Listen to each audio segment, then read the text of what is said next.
കേവലം ഒരു 16 മിനിറ്റ്. കഴിഞ്ഞ ദിവസം രാജ്യസഭയിൽ മുതിർന്ന അംഗമായിട്ടുള്ള കപിൽ സിബിലിന്റെ പ്രസംഗമാണ്. ബജറ്റ് അവതരണത്തെ സംബന്ധിച്ച് അദ്ദേഹത്തിന്റെ കാഴ്ചപ്പാടാണ് അതിലൂടെ അദ്ദേഹം വിശദീകരിച്ചത്.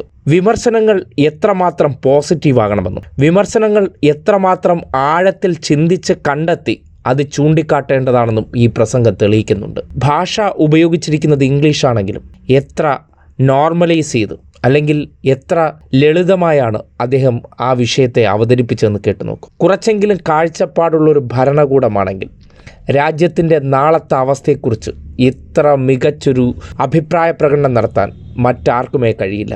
ശശി തരൂരിനെ പോലുള്ള വിശ്വപൗരന്മാരൊക്കെ കേരളത്തിൽ നിന്നുണ്ടെങ്കിലും കപിൽ സിബിൽ അതൊരു മുതൽ തന്നെയാണ്. ആ 16 മിനിറ്റ് നിങ്ങൾക്കൊരിക്കലും നഷ്ടമാകത്തില്ല. നിങ്ങളുടെ കാഴ്ചപ്പാടിനെ ഒരിക്കൽ കൂടി കണ്ണു തുറക്കാൻ അത് സഹായിക്കും. ഭരണകൂടങ്ങൾ എന്തായിരിക്കണം, അധികാരം കിട്ടിയാൽ രാഷ്ട്രീയം ഏത് നിലയ്ക്കാണ് ഉപയോഗിക്കേണ്ടത്, പുരോഗതി എങ്ങനെയായിരിക്കണം, സ്റ്റേറ്റുകൾക്ക് ആരോഗ്യത്തിനും വിദ്യാഭ്യാസത്തിനും എന്താണ് ഒരു കേന്ദ്രം ചെയ്തു കൊടുക്കേണ്ടതെന്നും അദ്ദേഹം പറഞ്ഞു വയ്ക്കുമ്പോൾ ഇതിനേക്കാൾ ലളിതമായി ഇനിയൊരു ഉപദേശം അവർക്ക് കിട്ടാനില്ല തന്നെ. But ultimately it is judicial verdict. Sri Kapil Sibil. Thank you, Mr. Chairman. I am sure, sir, you will for giving me this rise to the occasion of your stature. Thank you, sir. Thank you very much for giving me this opportunity to participate in this discussion on the 2024-25 budget. Sir, I personally believe that the economy is in deep crisis. And I will demonstrate in the short time that I have that it is so. And I thought that when the first budget for the next term of this government was to be presented, it would give us a picture as where we are and where we should be. Forgetting about allocations made to departments and sectors of the economy, what's important is what is the vision of this government to get us out of this economic morass. That's really should have been the focus in this budget, but I find that absent. Now, before I say anything, let me tell you why the economy is in crisis. We are a population of 140 crores, sir, and I have an ILO report.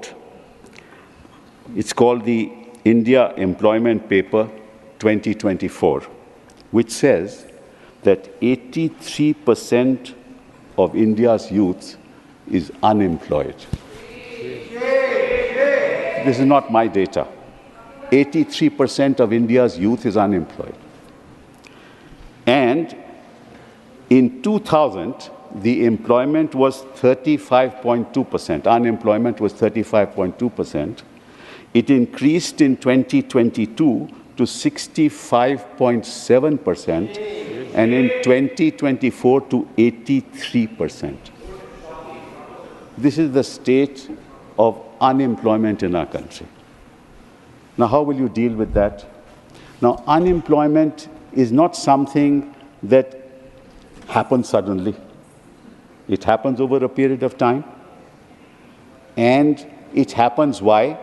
Because the economy is stagnant. And unemployment is related ultimately to several factors. It is related to education. It is in turn related to skill development, which in turn is related to industrial production, which in turn is related to GDP growth. Unless you deal with all these sections, you'll not be able to increase our unemployment rate. So this is where we are. And most of the unemployed people are in the unorganized sector.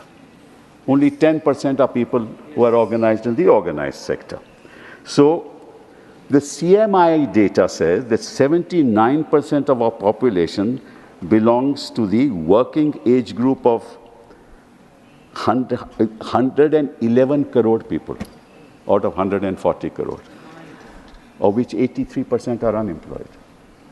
Now you can imagine the crisis that this country is facing. We can talk of allocations, but I would have thought that the finance minister should give us a roadmap as to how to deal with this crisis. unfortunately, they've not been able to provide this roadmap because they will have to generate an employment of 7 to 8 million people on a yearly basis for the next 30 years. How will they do that? Where is the roadmap for that? Now, every budget ultimately is a political statement, whether we presented it this side or you presented it that side. It is a political statement. And the fact of the matter is that you are strapped.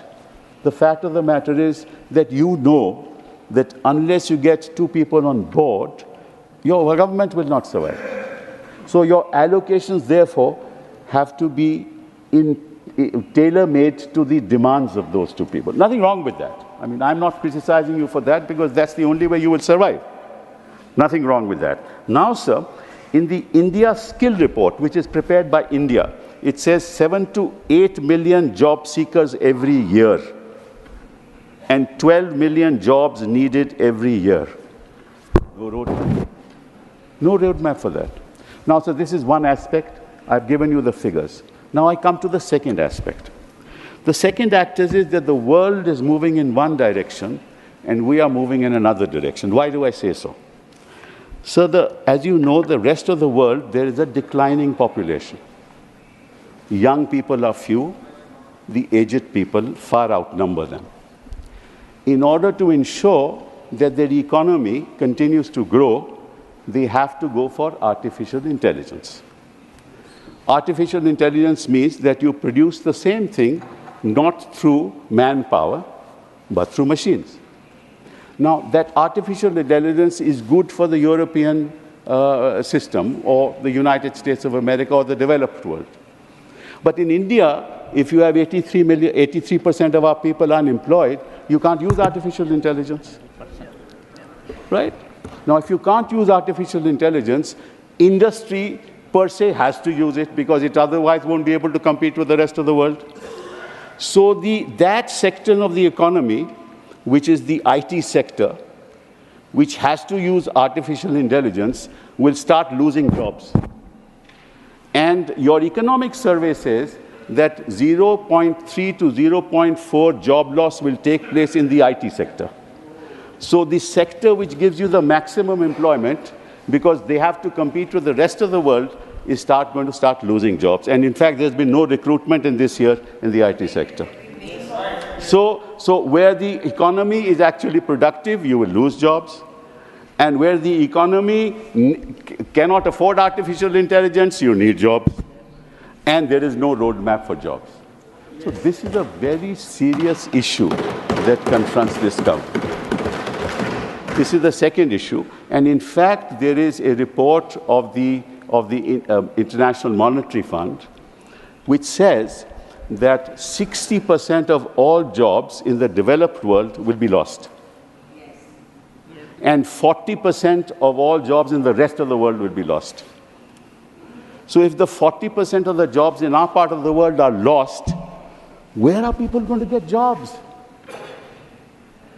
Where are they going to earn? Who is addressing this issue, sir? This country needs minds to look at issues, not at politics. You and I are together for the country, not for BJP or Congress or Samajwadi Party or some other party. The nation comes first, sir. And unless the youth of this country, and unless you empower the youth of this country, where will our nation go? Now let me come to the third issue, which is education. So there has been an increase, a slight increase in the education budget. It's not right that there's been a decrease. There's a slight increase in the education budget, but it's still less than 6%, which is what the promise was for a long period of time. But be that as it may, I'm not talking about education. The education structure in our country is what, sir? You get a BA honors in history, you get a BA pass degree, you get a BA honors in economics, you get a BA honors in political science, and ultimately you can't get a job. Where are those jobs? So your entire education structure has to be revitalized, reconfigured in order to marry it into skills.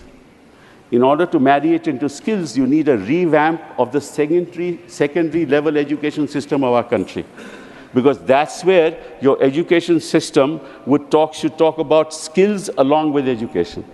So that thereafter they get into the ITI system, that is the Institutes of Technology, and that in turn collaborates with industry. So industries, education, ITI to work together for absorption of young people into jobs in industry. That's the way you do it. Who's doing it, sir? Where is that roadmap in our country? What has been said by this government in the budget about these things? Nothing. Nothing at all, sir. And unless you skill our people, you're not going to give them jobs. So what will happen, sir? They all get self-employed.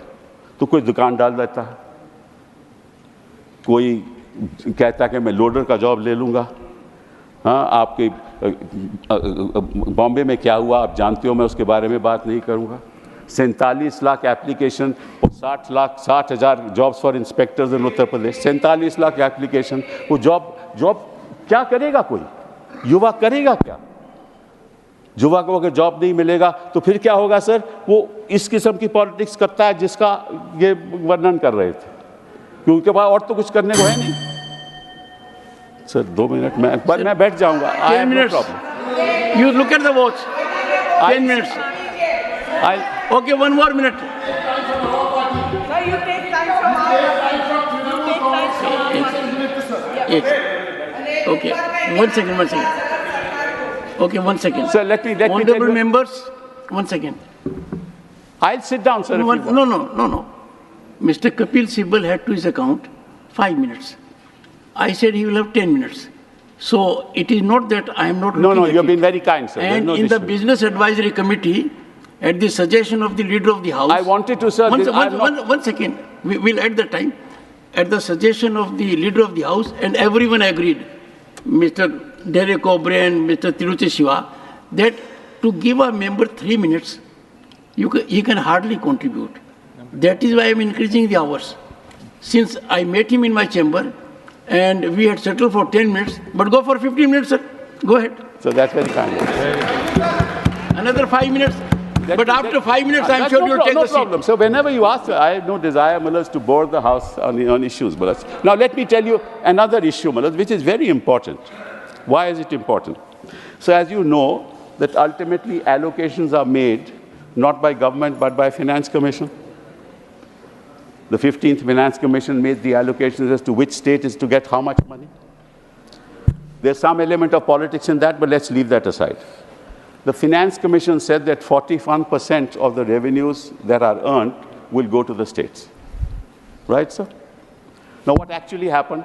What actually happened is that the central government started to impose cess and surcharge. Now, cess and surcharge is not allocated to the states. Yes. Right? So all that comes into the kitty of the central government. And the result is today, sir, that the states are getting only 32% of the total resources that the central government gets. 32%. It is supposed to get 41%. It is correct, but it's getting at the moment 32%. Now the problem is, sir, that also the expenditure is monitored by the Union of India. My request to the Finance Minister through you, sir, is the following. You cannot monitor education from Delhi. You cannot monitor healthcare from Delhi. It's not possible. India is such a vast country, and I have been Minister for HRD. I know how difficult it is to monitor. What is happening in Arunachal will not happen in Uttarakhand. What's happening in Uttarakhand will not happen in Maharashtra. You need a model for each state government as to how they want to take their children forward. For God's sake, give that money to the state government. Let them do what they like to do with education. Let them do what they like to do with health. That's the third point I want to make. And the last point I want to make is the following. Sir, no country has ever progressed unless it has invested in Africa. And in a country like Germany, other parts of the world, this is the kind of expenditure on R&D that is being done.